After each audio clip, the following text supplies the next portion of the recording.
Este fin de semana se realizará la segunda consulta nacional ciudadana que abordará los 10 temas prioritarios para la administración de López Obrador, entre los que destaca el Tren Maya, el tren interoceánico entre Salina Cruz y Coatzacoalcos, la pensión para adultos mayores, el plan para brindar internet gratuito en carreteras, plazas públicas y centros de salud, así como hacer universal el derecho a la salud.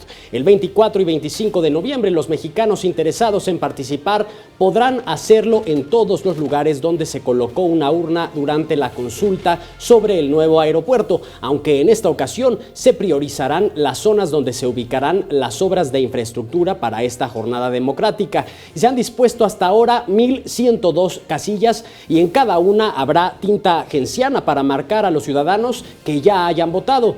Los resultados se harán públicos el próximo lunes 26 de noviembre y para conocer los detalles de cada proyecto que se planteará, puede usted consultar la página www.mexicodecide.com.mx. A 2 días de la consulta, el equipo del presidente electo promociona el Tren Maya y lo hace con un video de dibujos animados, lo está usted viendo en la pantalla. Las caricaturas retratan al propio Andrés Manuel López Obrador inaugurando el tren, pero los protagonistas son varios niños oriundos del sureste mexicano. Durante poco más de 3 minutos, una niña chiapaneca, ella, y vestida de manera tradicional, recibe a su primo. Él es del norte y él está en silla de ruedas.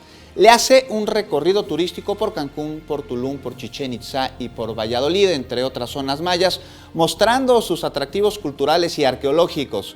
El material muestra parte de los 1,500 kilómetros de recorrido que tendrá el tren por la península de Yucatán, por Chiapas, Quintana Roo, Campeche y Tabasco. Y ante las críticas de grupos ambientalistas y de pueblos originarios, en el video se asegura que la construcción no va a dañar el medio ambiente.